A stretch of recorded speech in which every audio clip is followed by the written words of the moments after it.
The sky above Sanctuary had been burning for 300 cycles. The Valari people had watched their beautiful world turn to ash and ruin. Their cities, once tall and shining with crystal spires, now lay broken. Their people, once billions strong, now hid in underground shelters like frightened animals. The Krell had come, and with them came death. The Krell were insects, giant, hungry, endless insects. They moved across planets like a plague, eating everything in their path. They did not want peace. They did not want trade. They only wanted to feed. And the Valari, with their thin bodies and delicate wings, were easy prey. Elder Ven stood before the High Council in the last standing temple on Sanctuary. His wings hung low with exhaustion. His compound eyes, once bright gold, had grown dull with grief. Around him sat the remaining leaders of his people, 12, where there had once been thousands. "We have sent messages to every corner of the galaxy," Ven said. His voice was weak. "The Sithani say they cannot interfere in the affairs of lesser species. The Merchant Collective says there is no profit in saving us. The warrior clans of Drath say we are not worth their attention because we have no strength." A young council member named Lyra spoke up. Her voice shook with anger and fear. "Then we die. We die here, on our own world, forgotten by the galaxy." "There is one more option," Ven said slowly. He looked at the ancient device in the center of the room. It was covered in dust. No one had touched it in 1,000 cycles. "The old beacon, the one that sends a message to every system, even the forbidden ones." The council grew silent.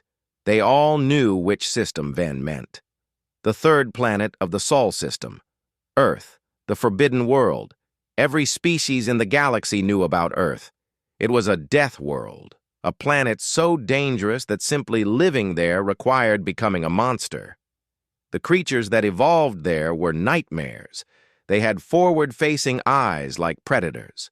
They could run for hours without stopping. They healed from wounds that would kill any other species.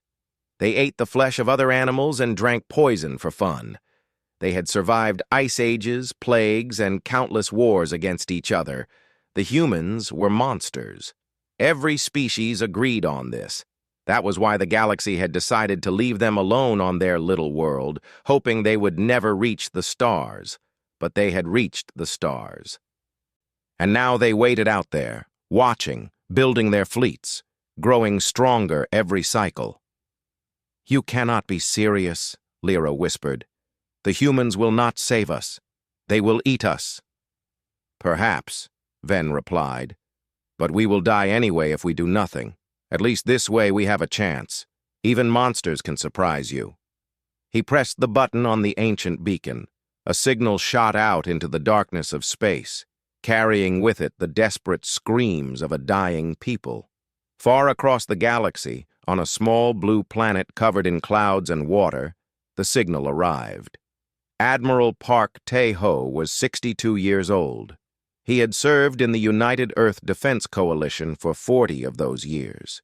He had fought in the Solar Wars, when humans killed humans over rocks and ice in the outer planets. He had seen friends die. He had given orders that sent young people to their deaths. His hair had turned gray, and his face was lined with the weight of command. He sat in his office on the orbital station above Earth, listening to the alien message. The translation software struggled with the Valari language, but the meaning was clear. Someone was dying. Someone was begging for help. Someone had no one else to turn to. His aide, a young officer named Shin Bora, stood at attention nearby. "Sir, the message has been verified. It is genuine. The Valari are a peaceful species approximately 4,000 light-years from Earth. They have been under attack by the Krell Dominion for nearly 300 of their cycles." "And no one has helped them?" Tae-ho asked. "No, sir. We intercepted communications from several major galactic powers. They all refused." Tae-ho was quiet for a long moment. He thought about his daughter, who had died in the Solar Wars. He thought about his grandson, who was just learning to walk. He thought about all the times in human history when people had cried for help and no one had come. "Prepare the fleet," he said. Bora's eyes went wide. "Sir, the Volari are strangers. We have no treaty with them. There is no strategic value in—" "They asked for help, Bora." Tejo stood and walked to the window. Below him, Earth turned slowly, blue and green and beautiful. "When I was a boy, my grandfather told me a story. He said that the measure of a species is not how they treat their friends. It is how they treat strangers who have nothing to offer them."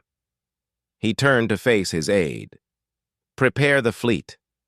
Every ship that can fly. Every soldier who can fight." The orders went out within the hour. 37 warships began powering up their engines. Soldiers said goodbye to their families. Pilots climbed into their fighters. Engineers checked weapons and shields one last time.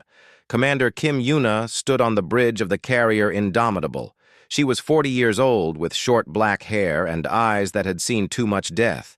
She read the mission briefing twice, then a third time. "This is madness," she said to her first officer, Lieutenant O. Dae-sung. "We are going to war for people we have never met, people who probably fear us as much as they fear the Krell." Dae-sung shrugged. "Maybe that is exactly why we should go, to show them that they were wrong about us."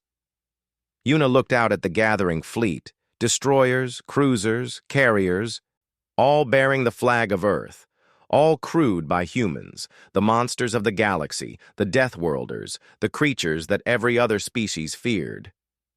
"Or maybe we will prove them right," she said quietly. "Maybe we really are monsters." The fleet jumped to hyperspace. Across the galaxy, sensors detected the movement. Species that had ignored the Volari's cries now watched in horror as 37 human warships tore through the fabric of space, heading toward a war that was not their own. The monsters of Earth were coming, and for the first time in 300 cycles, the Volari felt something they had forgotten: hope. The human fleet emerged from hyperspace at the edge of Volari territory. For a moment, everything was silent. The stars hung cold and distant in the void. Then the sensors began to scream. Captain Lee Sung-ho stared at his display screen aboard the destroyer Han River. He was 29 years old, the youngest captain in the fleet. His crew looked to him for confidence, so he kept his face calm even as his heart pounded in his chest. "How many?" he asked his sensor officer. 2,000, Captain. 2,000 Krell bioships."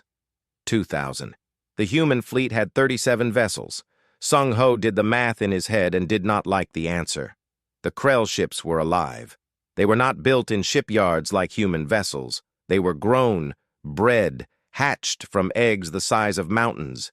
Each one was a creature of chitin and hunger, with weapons made of bone and acid. They had conquered 100 worlds. They had never lost a war. Admiral Tejo's voice came through the fleet communication channel. It was steady and strong. "All ships, this is the Admiral. The enemy outnumbers us. They are bigger than us. They have never been defeated." He paused. "But they have never fought humans. Today we show them what Deathworlders can do. Today we remind the galaxy why they fear us. All ships, attack." The human fleet surged forward. On the carrier Indomitable, Commander Yuna watched her fighter squadrons launch into the void. 60 small craft, each carrying a pilot who had volunteered for this mission. Among them was Lieutenant Choi Hana, a woman of 25 with fire in her eyes and steady hands on her controls. Hana led her squadron toward the largest Krell ship in the blockade, a hive ship, nearly 10 kilometers long. It was the brain of the enemy formation. If they could destroy it, the other ships would lose coordination. "Stay tight," Hana told her pilots through the radio. "Watch each other's backs. We go in fast. We hit hard. We get out." They did not get out. The Krell defenses were unlike anything humans had faced before. The hive ship released clouds of smaller creatures, living missiles that chased the human fighters with mindless hunger. Hana watched her squadron get torn apart around her. Pilot after pilot vanished in balls of fire and silence. "All units retreat," someone shouted over the radio. "We cannot break through." Hana did not retreat. She pushed her fighter harder, dodging and weaving through the swarm. Her wingman exploded to her left. Her best friend died to her right. Still she flew forward, deeper into the hive ship's defenses. Her weapons ran dry. Her shields failed. A living missile struck her engine, and her fighter began to spin out of control. She had seconds to live, so she aimed her dying ship at the hive ship's neural cortex, the cluster of organic tissue that controlled the entire vessel. She punched the ejection button and felt herself thrown into the void as her fighter became a missile itself. The explosion tore through the hive ship's brain. The massive creature screamed, a psychic wave that made every Krell in the fleet freeze for a precious moment. Hana floated in space, her suit leaking air, watching the hive ship die. She smiled. Rescue craft found her 20 minutes later, barely alive. She had saved the battle. Across the blockade, the human ships fought with a fury that shocked the Krell. The destroyer Han River led a charge directly into the enemy formation, its weapons firing without pause. Captain Sung-ho stood on his bridge as explosions rocked his ship from all sides. "Sir, we have lost forward shields," his first officer shouted. "We should pull back." "No," Sung-ho said. "We push forward, all power to weapons." The Han River was dying. Everyone aboard knew it. But they kept fighting, because that was what humans did. They did not run. They did not surrender. They fought until there was nothing left to fight with. A Krell ship rammed them from the side. The impact threw Sung-ho across the bridge. He tasted blood. His arm was broken. He pulled himself back to his feet and kept giving orders. "Target that ship. Fire everything we have left." The Han River's final missiles struck the Krell vessel at point-blank range. Both ships exploded together, lighting up the void like a small sun. But before the end, Sung-ho's crew launched their escape pods. 200 humans drifted away from the destruction, saved by their captain's final order. The battle lasted 6 hours. When it was over, the Krell blockade was broken. 1,200 enemy ships drifted dead in space. 800 more had fled into the darkness, their hive mind fractured and confused. The human fleet had paid a terrible price. 14 ships destroyed, thousands of soldiers dead. Commander Yuna stood on the Indomitable's damaged bridge, reading the casualty reports with a heavy heart. "We won," Dae-sung said quietly. "We actually won." "At what cost?" Yuna asked. She thought of the young pilots who had followed Hana into that impossible attack. She thought of Sung-ho and his crew on the Han River. She thought of all the families back on Earth who would soon receive the worst news of their lives. Admiral Taeho's voice came through the speakers. It was tired now, heavy with grief. "All ships, proceed to sanctuary. The Valari are still in danger. Our fight is not over." The surviving fleet moved toward the planet. On the surface below, the Valari had watched the battle through their telescopes. They had seen the human ships throw themselves at the Krell with no thought of survival. They had seen the small fighters dive into certain death to protect strangers they had never met. Elder Ven stood in the temple, tears running down his old face. Around him, his people wept and prayed and held each other. "They came," Lyra whispered. "The monsters came." "Yes," Ven replied. "But perhaps we were wrong about what kind of monsters they are." Above them, the human fleet entered orbit. Dropships began descending through the atmosphere, carrying soldiers to the surface. The Valari watched the metal pods fall from the sky like rain. Help had arrived. But on the command deck of a massive Krell hive ship far away, the Brood Queen felt her children die. She felt the blockade shatter. She felt something she had never experienced in her long, endless life: fear.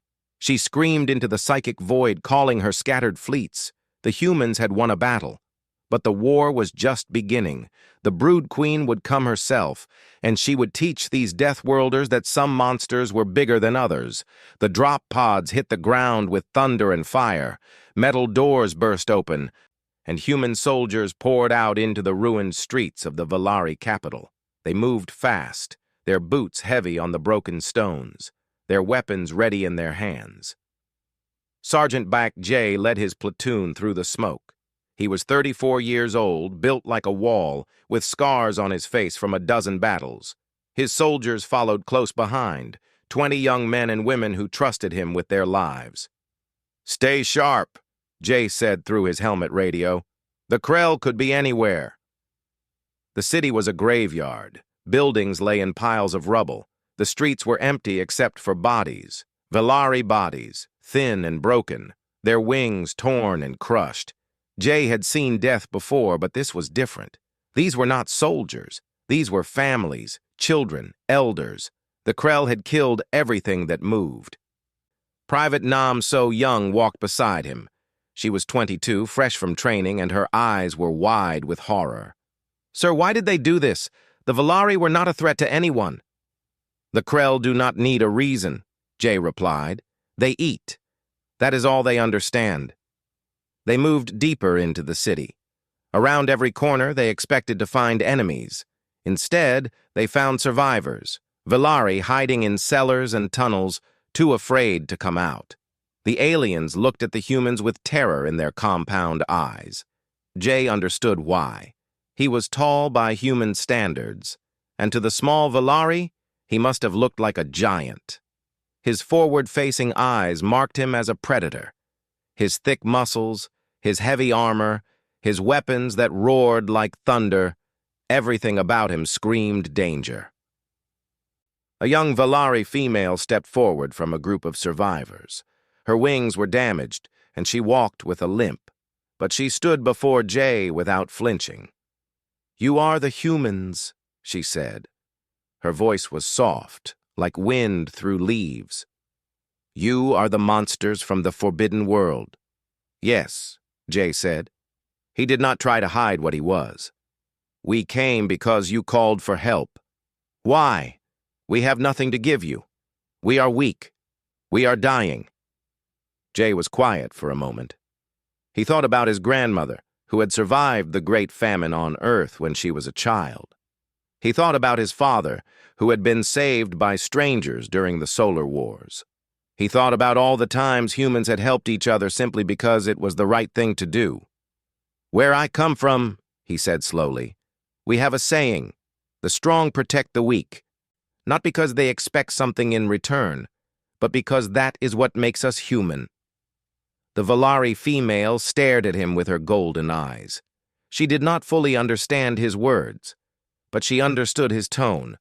She understood that this monster, this predator from the death world, meant her no harm. "My name is Rinna," she said. "I will take you to the other survivors."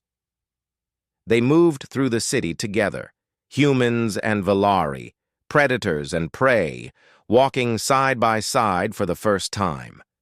Jay's soldiers protected the aliens with their bodies, standing between them and any possible danger.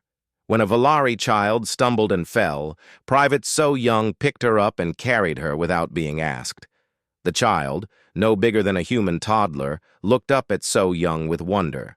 She had been told her whole life that humans were monsters. But this monster had gentle hands and kind eyes. "Thank you," the child whispered. So Young smiled. "You are safe now. I promise." They found the main survivor camp in an underground station. Thousands of Valari huddled together in the darkness, starving and scared. When they saw the human soldiers, many screamed and tried to run. They thought the monsters had come to finish what the Krell had started. Jay removed his helmet. He wanted them to see his face, his strange, flat face with its tiny nose and soft skin. He wanted them to see that he was not angry, he was not hungry, he was just a person trying to help. "We are not here to hurt you," he said loudly. His voice echoed through the station. "We are here to protect you. Our ships are in orbit. Our doctors are on their way. You are not alone anymore." An old Valari male pushed through the crowd. His wings were white with age, and his body was bent and thin, but his eyes were sharp. "I am Elder Ven," he said. "I sent the message that brought you here. I did not believe anyone would answer. I certainly did not believe it would be you." "Why not us?" Jay asked. Ven looked at him with something like wonder. "Because the galaxy says you are monsters. They say you are killers and predators. They say you have no kindness in your hearts." Jay laughed. It was not a happy laugh, but a tired one. "The galaxy does not know us. They see our teeth and think we only know how to bite. They do not see that we also know how to heal, to build, to love." He held out his hand, a human gesture that meant nothing to the Valari, but Ven understood the intent. "Give us a chance to show you who we really are." Ven took his hand. The old alien's grip was weak and fragile, but his eyes were bright with hope. "Perhaps," Ven said, "the monsters and the prey can become friends." Outside the station, the sound of gunfire erupted. The Krell had found them. Jay put his helmet back on and raised his weapon. "Stay here," he told the Valari. "We will handle this." His platoon charged up the stairs and into the street. A group of Krell warriors had surrounded the entrance, giant insects with blades for arms and acid dripping from their mouths. They had come to feed on the survivors. They had not expected to find humans waiting for them. The battle was short and brutal. The Krell were strong, but humans were stronger. The Krell were fast, but humans were relentless. Within minutes, every enemy lay dead on the ground. Jay stood over the last Krell, breathing hard. His armor was cracked and smoking from acid burns. His soldiers were injured but alive. Behind him, Valari survivors had crept up the stairs to watch. They saw the humans standing among their fallen enemies. They saw the monsters who had killed to protect them. They saw predators who used their strength not to hunt the weak, but to save them. Rinna stood beside Elder Ven. Her eyes were full of tears. "They fought for us," she whispered. "Strangers fought and bled for us." "Yes," Ven replied. "I think we have much to learn about monsters." Above them, human medical ships descended from orbit. Doctors and supplies were coming. Hope was coming. And in the ruins of their broken city, the Valari began to believe that they might survive after all. The warning came at midnight. Every sensor in the human fleet screamed at once. Admiral Tejo rushed to the command center of his flagship, the carrier Eternal, and stared at the display screen with cold dread. 10,000 ships. The Krell had sent 10,000 ships. Lieutenant Shin Bora stood at his side, her face pale. "Sir, the Brood Queen herself is leading them. She has never left her throne world before. She has never needed to." Tejo watched the massive fleet approach. The Brood Queen's flagship was a living mountain, a creature so large it had its own gravity. It had consumed entire civilizations. It had existed for thousands of years, growing fat on death and suffering. "How long until they reach Sanctuary?" he asked. 12 hours, sir." 12 hours. The human fleet had 23 ships left. The math was simple and terrible. They could not win this fight. Tejo closed his eyes. He thought of all the soldiers under his command. He thought of the Valari on the surface below, finally beginning to hope again. He thought of his grandson back on Earth, who would grow up in a galaxy where monsters like the Brood Queen devoured the innocent. He made his decision. "Begin evacuation," he ordered. "Every human transport will carry Valari refugees. We will save as many as we can." "Sir," Bora said quietly, "if we use our transports for evacuation, our crews will have no way to escape." "I know." On the surface of Sanctuary, Colonel Yun Mira received the evacuation order and immediately refused to follow it. "I am not leaving," she told her officers. "My soldiers have been fighting beside the Valari for 3 days. We have bled with them. We have buried our dead next to their dead. I will not abandon them now. Her second-in-command, Captain Hong Jin-ai, nodded grimly. The troops feel the same way, Colonel. Every one of them wants to stay. Mira looked out at the ruined city. Human soldiers and Valari civilians worked together to build barricades and prepare defenses. They had become brothers and sisters in war. The idea of abandoning them was unthinkable. Then we stay, Mira said. We teach them how to fight. We give them every weapon, every piece of knowledge we have. And when the Krell come, we face them together. In orbit, Commander Yuna stood before Admiral Taeho with a plan in her hands. It was a desperate plan, a suicidal plan, but it was the only plan that had any chance of working. The Brood Queen is the heart of the Krell fleet, Yuna explained. She controls them through a psychic link. If she dies, the entire fleet will fall into chaos. They will turn on each other. They will lose their purpose. And how do you propose we kill something that has survived for millennia? Taeho asked. The Indomitable. Yuna's voice was steady. We fly her directly into the Brood Queen's flagship. We overload our reactor at the moment of impact. The explosion will be large enough to destroy even her. Taeho stared at her. That is a suicide mission. The Indomitable has a crew of 500. I know. Yuna met his eyes without flinching. I already asked for volunteers. Everyone signed up. Every single person. The Admiral was silent for a long moment. He had known Yuna for 15 years. He had watched her grow from a young officer into one of the finest commanders in the fleet. The thought of sending her to die made him feel sick. There must be another way, he said. There is not. Yuna put her hand on his shoulder. Sir, this is what we signed up for. This is what it means to be human. We protect the weak. We fight for strangers. We die so that others can live. She smiled sadly. Let us show the galaxy what we are made of. Taeho could not speak. He simply nodded. The hours passed too quickly. On the surface, Colonel Mira trained Valari fighters in human tactics. She taught them to dig trenches, to set traps, to fight dirty. She taught them that size and strength did not matter, only courage and will.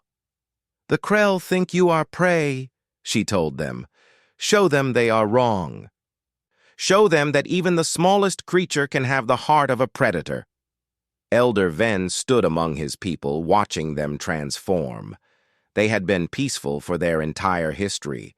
They had never imagined they could fight, but the humans believed in them, and that belief gave them strength. We will not run, Ven said to Mira. Whatever happens, we will stand with you. I know you will. Mira smiled. You have more courage than you realize. In orbit, the Indomitable prepared for her final flight. Commander Yuna walked through the corridors one last time, saying goodbye to her ship, her home. Lieutenant Dae Sung followed close behind, checking systems and preparing for the attack. Are you afraid? Dae Sung asked. Yes, Yuna admitted. But I am also proud. I am proud of this crew. I am proud of what we have done. I am proud to be human. They reached the bridge. The crew was already at their stations. 500 souls who had chosen to die for people they had never met. Yuna looked at each face and felt her heart swell with love and grief. This is Commander Kim Yuna, she said over the ship's speakers. In a few hours, we will fly into the heart of the enemy fleet.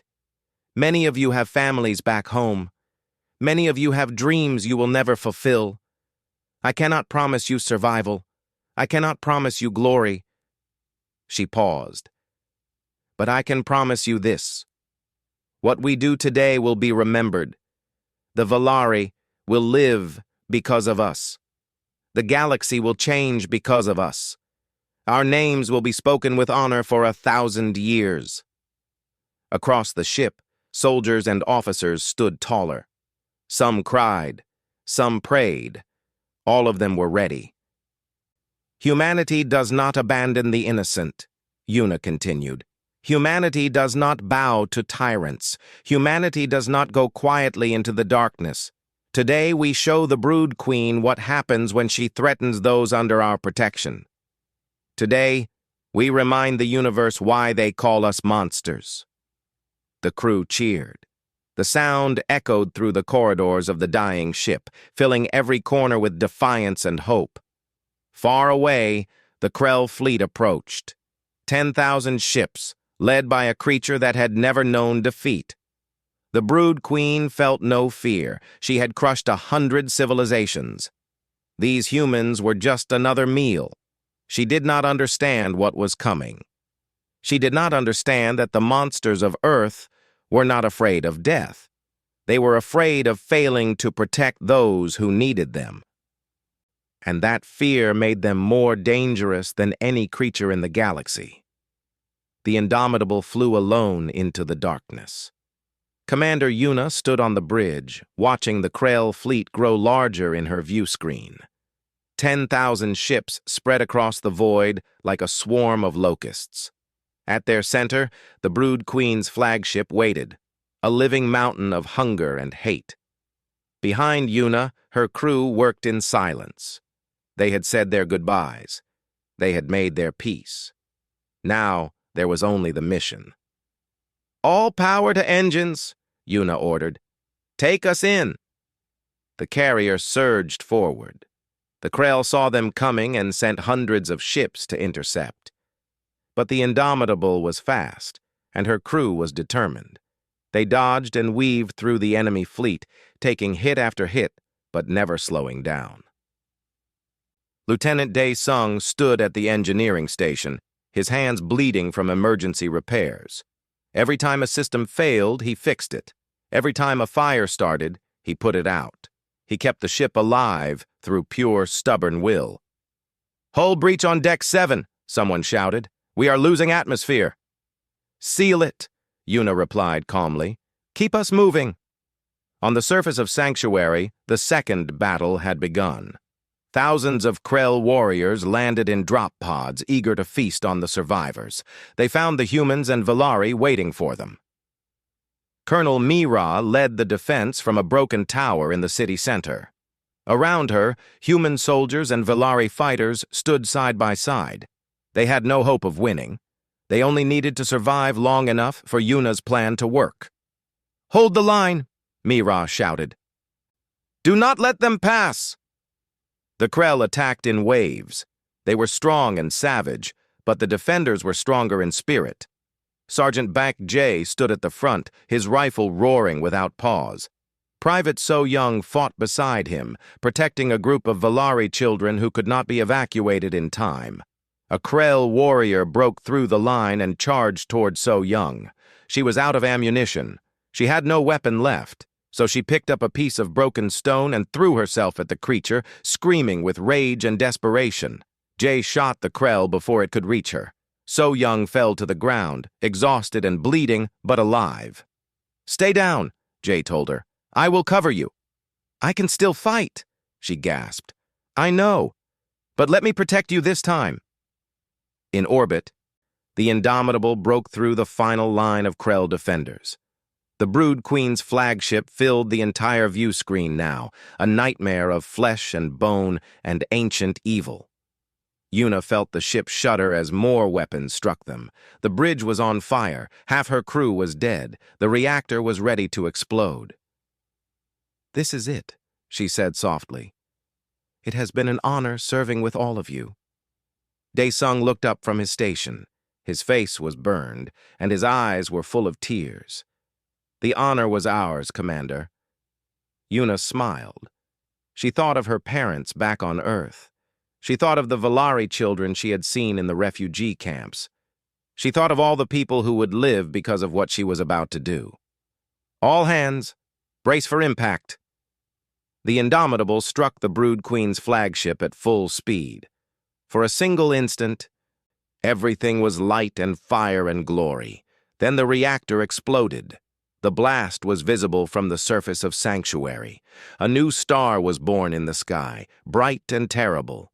The Valari looked up in wonder and fear, not understanding what they were seeing. Then the screaming started, not from the Valari, from the Krell. The psychic death of the Brood Queen tore through every Krell in the fleet like a wave of madness. 10,000 ships lost their guiding intelligence in an instant. The creatures inside them went insane, attacking everything around them, including each other. On the surface, the Krell warriors stopped their assault. They began to twitch and shake, their tiny minds unable to function without their queen. Some fell to the ground and died.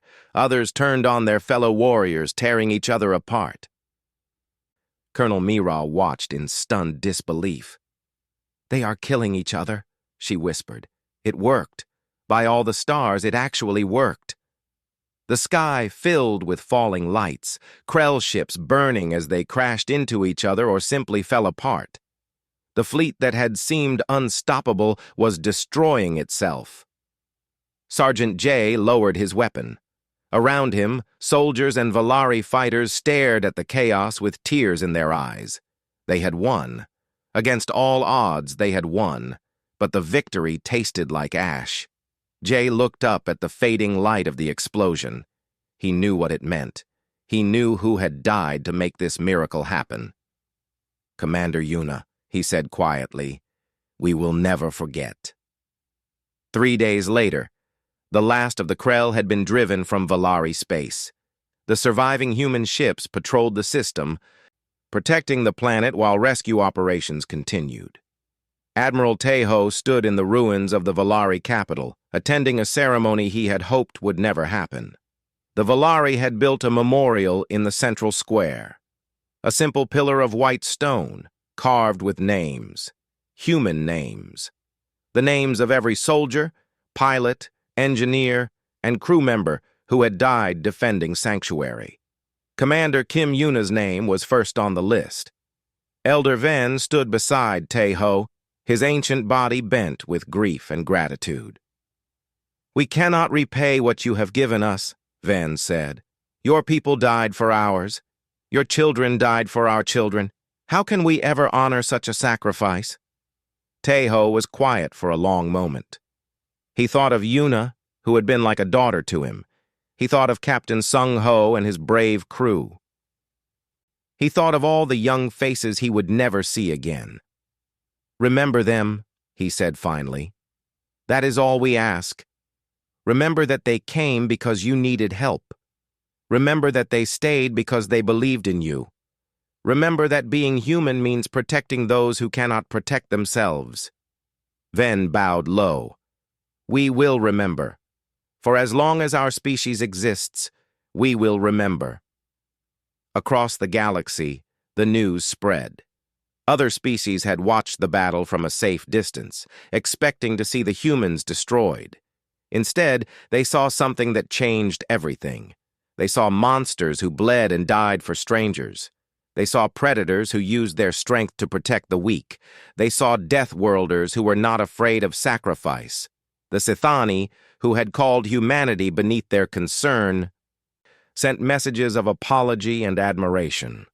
The Merchant Collective offered to pay for the reconstruction of Sanctuary.